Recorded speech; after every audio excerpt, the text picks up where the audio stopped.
and this is the Persona Project, so welcome. All right. Good morning, everyone. Thank you for dragging yourselves out of bed to come to the Undergraduate Research Symposium, number 9. I think I can speak for all of us when I say it really means a lot that you guys can make it here to the very first session of the day, listen to our research and our interests, and really support the undergraduate community here at the conference. My name is Raiden Wingate.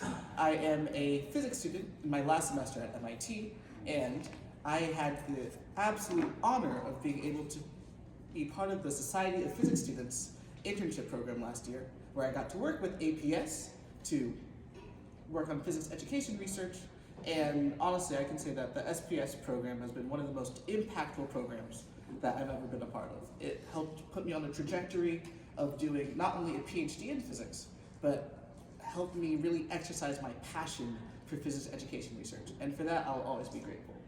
So as I said before, I worked a little bit with APS, and since you're all at the conference, I'm sure you're a little bit aware of what APS is all about. It's an organization that likes to disseminate resources, help generate public interest, and connect communities throughout the entirety of physics, not just within the US, but across the entire world.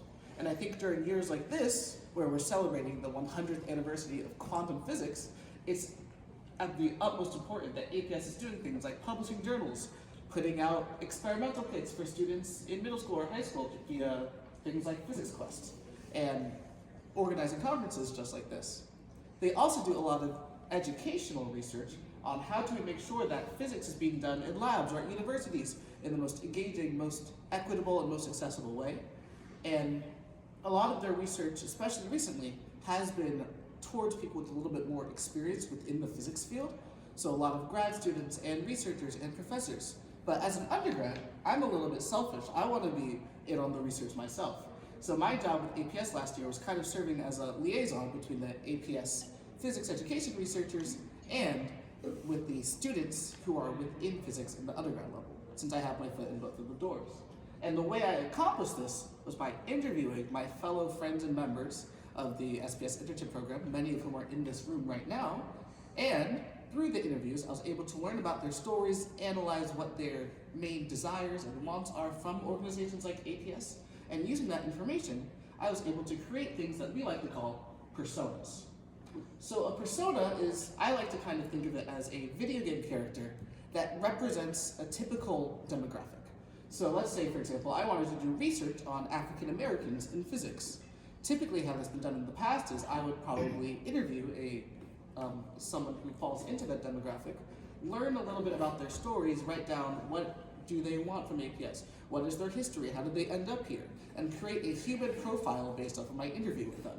I might do that for a couple more people, and then look at all of these different case studies to figure out what can I typically expect from people within this demographic.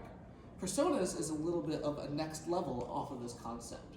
Rather than interview and create specific profiles for specific people with their specific experiences, what personas do is we will interview a lot of people within that demographic, then create the sort of character that simulates a hypothetical person who might fall from that demographic.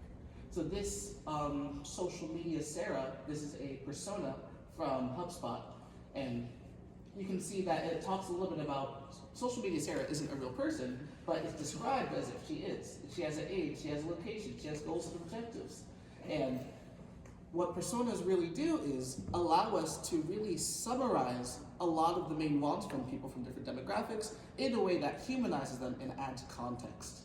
And I guess of course a question might be, why would we want to use personas over real human profiles? And first of all, I think human profiles are real people, and of course real people are scary. But I think to a little bit more of a serious note, there are a lot of benefits that personas have over human profiles, and there are a lot of benefits that human profiles have over personas, and in the best case scenario, they will actually be used in tandem. So we can get the best holistic approach to figuring out what exactly do people within APS want.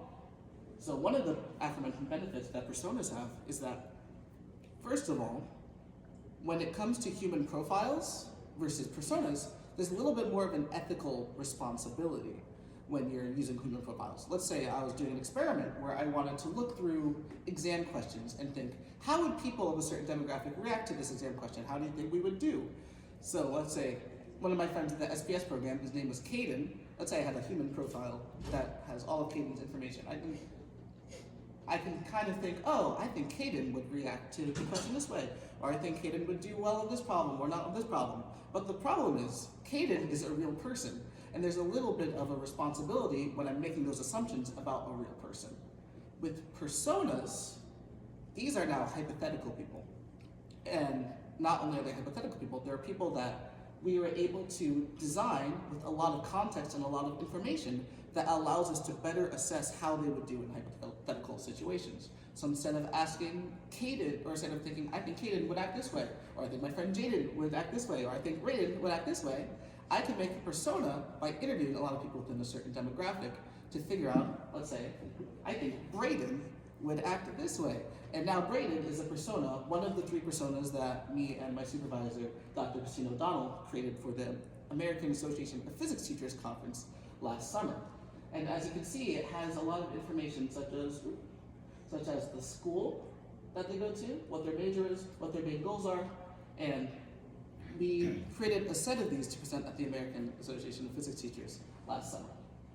And one thing that was really valuable that we found from the personas is that by researching and by interviewing, we had a little bit more of an idea of what are the main things that undergraduates want from APS, and how do those differ from what maybe a grad student or a professor might want from APS.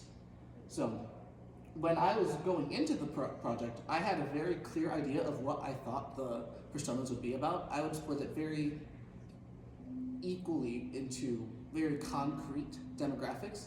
So I thought there would be one persona that represents students who are physics majors that want to go to grad school.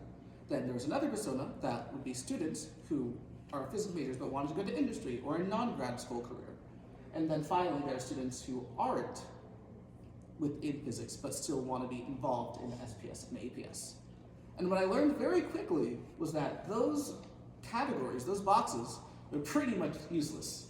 There was so much overlap in the people that I interviewed that I had to really reassess what did I think are the real boxes that really show the most commonalities, and most of all, what are the main goals that people have with APS. So I like to say that personas really help us determine what people really care about when it comes to being part of these member organizations. And what I ended up doing is I ended up with 3 completely different groups. And rather than being off of their statistics or like whether they're in physics or whether they want to go to grad school, they were more about what are their primary objectives when they want to join a member society.